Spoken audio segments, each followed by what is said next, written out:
Of all the players in the laptop space, HP has made a name for itself by crafting unique, attractive devices. Its Spectre notebooks are some of the prettiest PCs around, while its original Spectre folio was a head-turning mix of leather and metal. While the company continues to change superlatives like thinnest or lightest with its Elite Dragonfly series, it's also bringing eye-catching features across its portfolio. The HP Elite Folio is a real hodgepodge of some of these. It's got a leather build, a pull-forward screen, Snapdragon 8cx power, LTE connectivity, and an included stylus with Wacom technology. On paper, this is a compelling mix of features that you'd want in a laptop to carry everywhere. But for a whopping $1,889, the HP Elite Folio is hideously expensive for a Windows on ARM machine. One of HP's greatest strengths is its unique and attractive designs. In a sea of MacBookish, rounded rectangular metallic machines, the HP Elite Folio certainly stands out. Its vegan leather-covered exterior is subtle to the eye but soft to the touch, and carrying it around made me feel slightly more professional than usual. Opening the Elite Folio is a bit tricky though. Because it has a pull-forward screen with the bottom half that snaps in and out of the lid, sometimes the panel pops out when I'm just trying to open it and set it up in laptop mode. This happens about 50% of the time. I wish there was a lock to keep the screen in place when I don't want it to slide forward. When the laptop is all set up though, everything works as it should.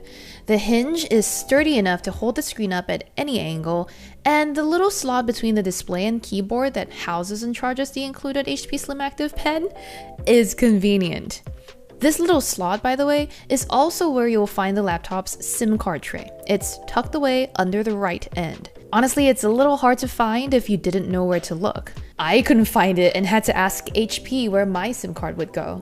Speakers flank the keyboard, and a USB-C port sits on each side of the machine, with a headphone jack on the right. While there isn't a fingerprint sensor for logins, you can use face recognition via the 720p infrared hybrid webcam. I also appreciate the mechanical privacy shutter here, although I wish the top bezel were a little slimmer.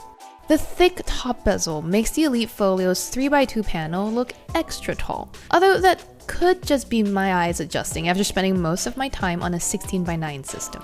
It's worth noting that the Surface Laptop 4 has the same aspect ratio, but its bezels are slightly thinner. Chunky borders aren't a big deal. Plus, the extra non-touch sensitive space can make it easier to pop the screen out. I'm more bothered by the display itself.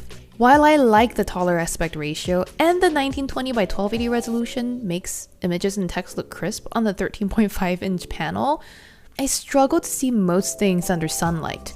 I spent most of last year too using the Samsung Galaxy Book Flex as my main driver, and compared to that QLED display, the Elite Folio's LCD setup just looks unevenly lit.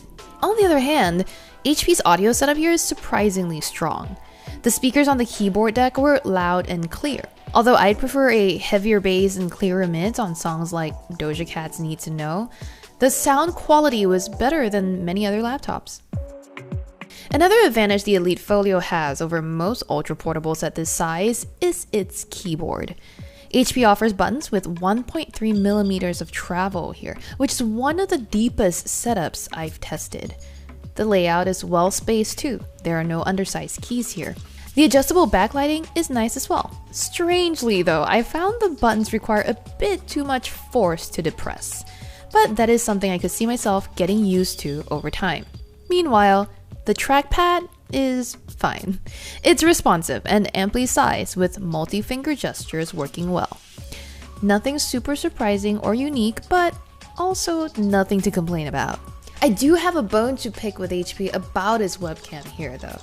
While I did like the convenience of signing in biometrically via the 720p infrared hybrid camera, I hated the way it made me look on video calls. Images were dark and splotchy, and I looked like one of the ghosts hidden in the background of The Haunting of Hill House. Something else HP offers here that companies like Microsoft and Lenovo don't, and Samsung has done away with in its recent laptops, is an onboard slot for its included stylus. That and the Elite Folio's pull-forward screen make it easier to do things like draw sketches or take notes. You can do so with the display propped up in front of the keyboard or push it down so it lays flat like a tablet. In all these configurations, the Elite Folio performed well, and I found palm rejection effective as I scrawled some handwritten ramblings into Paint with the convertible set up as a tablet. HP's included Elite Slim Active Pen uses Wacom technology and detects 4096 levels of pressure and offers tilt sensitivity as well. It was responsive and smooth as I drew a terrible rendering of the beach. When I was ready to go back to laptop mode, I appreciated the helpful little nub on the screen's bottom edge that makes it easier to push back up. The display also rotated between portrait and landscape orientations quickly amid these transitions. I wish I could say the same about the Elite Folio's overall performance. It uses Qualcomm's Snapdragon 8CX Gen 2 with 16 gigs of RAM. And like most Windows on ARM machines we've tested, it's stuttery. When I switched back and forth between writing this review and checking my Slack pings, it would take a few seconds for the browser-based version of the chat app to load all my messages. I use the same browser-based setup of Slack on my daily driver, which is an Intel-powered PC, and I've rarely encountered these delays. Of course, it is possible that Slack is to blame for these issues, but I also experienced similar lags while setting the Elite Folio up. Benchmarks and my usual suite of apps took noticeably longer to install than on most other systems, and I was actually confused for a while why this laptop was taking so long to set up. That is until I remembered this is a Windows on ARM system. Now, benchmarks aren't a perfect representation of performance, but they still tell us how the Elite Folio stacks up against other machines. On Geekbench 5, the Elite Folio scored less than half of what the M1-powered MacBook Air and Pro got, and also lost to Intel systems like the Samsung Galaxy Book Pro 360. It did better than an Intel Core i3-powered Acer Aspire 5, but that costs about a third of the price. I don't want to keep beating a dead horse, so instead of ranting yet again about the limited app compatibility and glitchy software emulator of Windows on ARM, I'll just say this.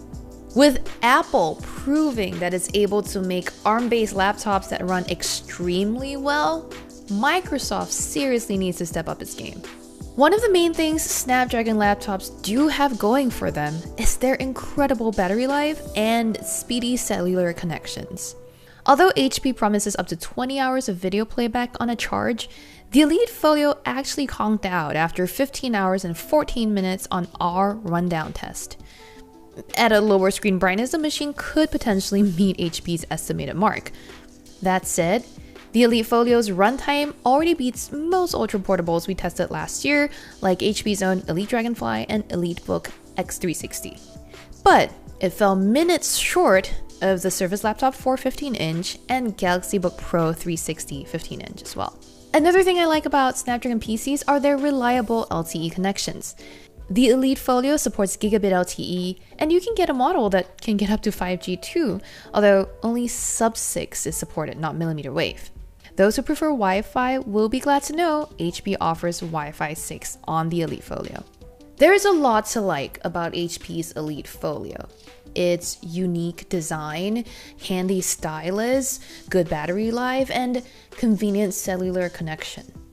But I cannot, in good conscience, tell you to spend $1,889 on a Windows on ARM machine that doesn't knock it out of the park and kill it on every other aspect. That's too much money to spend for a device that starts with a major software disadvantage. And unfortunately, the Elite Folio just doesn't deliver enough to sweeten the deal. For more reviews on laptops that are worth your money, or smartphones, wearables, and everything in the world of consumer technology, make sure you subscribe to Engadget.